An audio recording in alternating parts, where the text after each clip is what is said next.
And this gets into something else I heard on a podcast recently, which I think is Father Zulsdorf's podcast. He does the Lenten podcast series. The quote that in moral theology, that which is difficult during your normal life is impossible at death.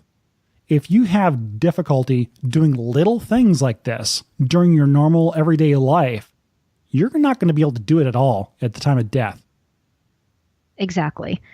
And so you need to think about these things. And as weird as it seems, if you start and you're able to focus and you're able to develop these virtues, specifically virility and charity, in something as completely really trivial as the example of cleaning up a bathroom, let's now take that all the way to the other extreme. What are you going to do when you are put in a position where morally the expectation will be for you to lay down your life and die for somebody?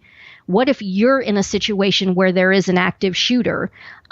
If you can't engage in self-sacrifice, in the self-sacrifice of wiping down a countertop in a public bathroom or picking up paper towels off the floor, do we honestly believe that when the time comes for you to throw your body on top of or in front of a child or between a perfect stranger and an active shooter, which happened in this shooting?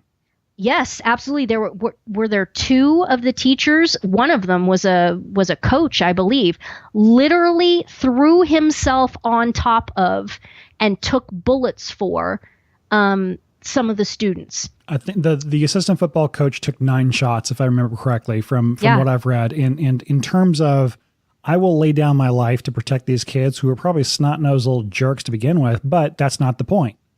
What is the manly, virtuous, virile thing to do here?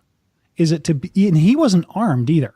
So he gave his life, and he knew from the moment he was going to do something about this, that this was going to be the last thing he did, as opposed to the 4 sheriff's deputies outside the building who did nothing.